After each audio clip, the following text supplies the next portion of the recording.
Hey guys, Nishquick here. So Tears of the Kingdom has been out for about 2 weeks now, and I'm going to answer a very difficult question today. And spoiler alert, there's not going to be a definitive answer to this question until around December, the end of this year. But let's ask this question at least. Let's put this out. Will The Legend of Zelda Tears of the Kingdom be our 2023 Game of the Year?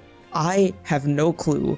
Well, but some people kind of do, so let's talk about this. So do I want Tears of the Kingdom to be Game of the Year? Well, of course. It is one of the best games I've ever played. It is one of the best Zelda games I've ever played. And I might have said this in some past videos, but I've told this to a lot of friends and a lot of other fellow fans and content creators. This is, hands down, the greatest open world game I have ever played in my entire life within the open world genre. So yes, I want it to be Game of the Year, but will it happen? I have no clue. That's the thing, this whole situation around Tears of the Kingdom's Game of the Year contention, of course, reminds me of last year with Elden Ring. Elden Ring came out earlier, it came out in February, and everyone was like, de facto, Game of the Year, confirmed. And as we know, last year, December 2022, Elden Ring was awarded Game of the Year at the Game Awards and at many other Game of the Year awards and nominations and everything. Elden Ring just won so many awards, and then it became among the most awarded games of all time. Like, I feel like every single year, another game reaches that status. First, it was Witcher, then it was Breath of the Wild, then it was Last of Us 2, now it's Elden Ring, and Tears of the Kingdom, who knows? Who knows if it'll get as many awards and Game of the Year recognitions and Game of the Year nominations as Elden Ring or Last of Us 2, but I guess we'll see. But like with Elden Ring, Tears of the Kingdom right now is sitting at a 96 on Metacritic, and this is after bumping up to a 97, bumping down to a 95, and now it is stably at a 96, just like what Elden Ring was. Many perfect scores, many people on Twitter, many people in the reviews, many content creators are declaring this as the Game of the Year. But think about Elden Ring last year. Elden Ring didn't have much competition until near the end of the year.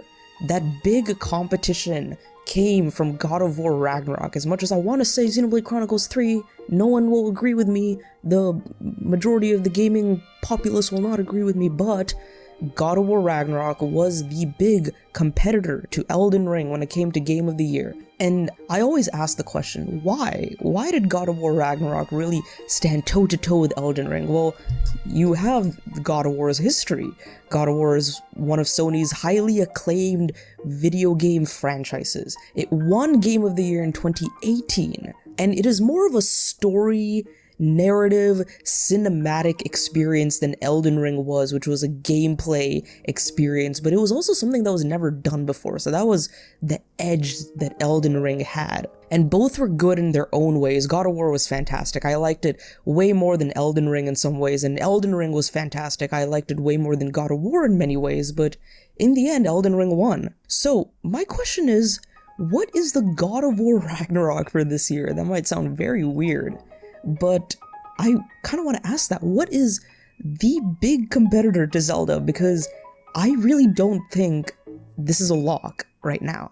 I don't think this is a lock. It is still early in the year. We're not even halfway through 2023. We're only in May, and everyone is declaring Zelda. Well, next month we have Final Fantasy XVI, which checks off a lot of boxes that God of War Ragnarok did.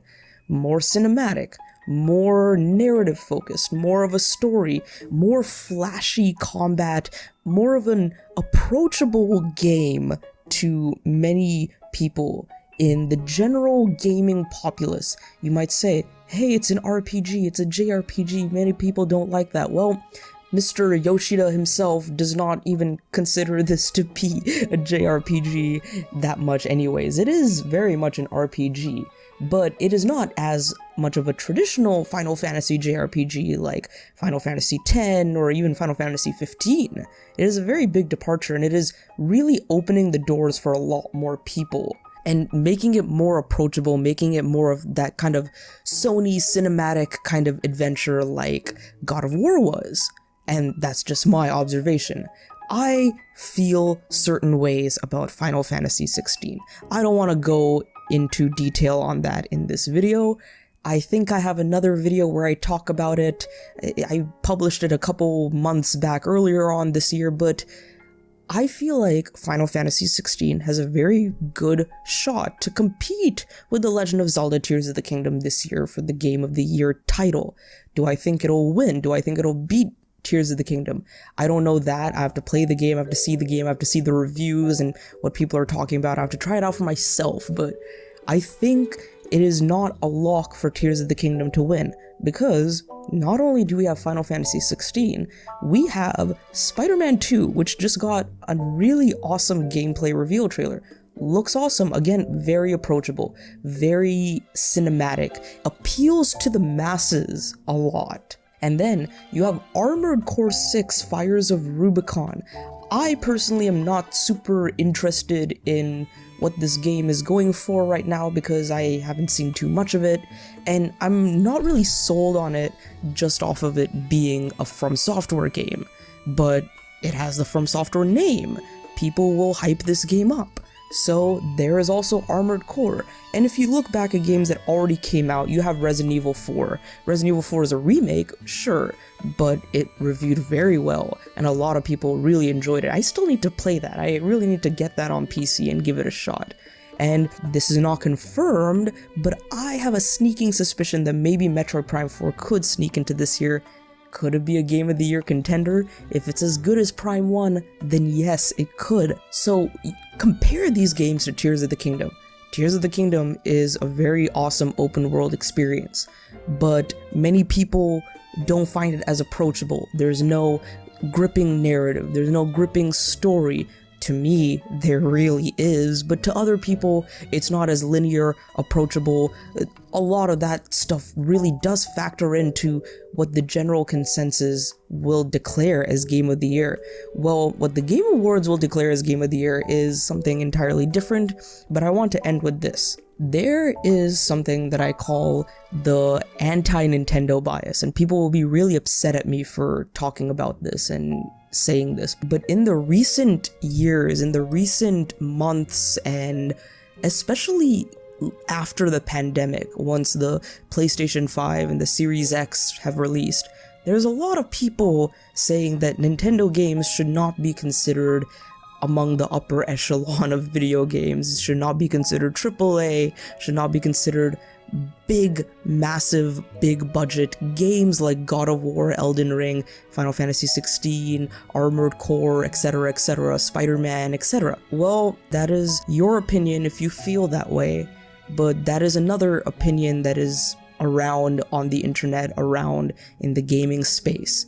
And I feel like if Tears of the Kingdom is nominated and wins, I'm really curious to see a lot of the reactions to, I guess I could just say right now, Nintendo deniers out there. I want to see how they feel about this, how they feel about a game that is running at 30 FPS, beating out games that are running at 60 FPS or 120 FPS. I really want to see that happen, and I don't know if this will really factor into the whole Game of the Year conversation, but amongst the community, I think it might. But let me know in the comments below what you think of this. Is Tears of the Kingdom a lock for Game of the Year? For me, I guess it is, but I also need to play all the other games that I mentioned in this video.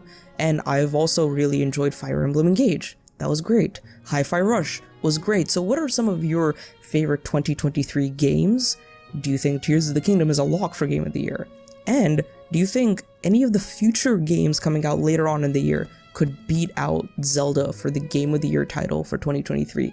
Let me know in the comments below. This is a fun one. This is a really quick one. I want to know what you guys think. Hit the like button, subscribe for more content like this. This is Nish Quick signing off. Have a great day.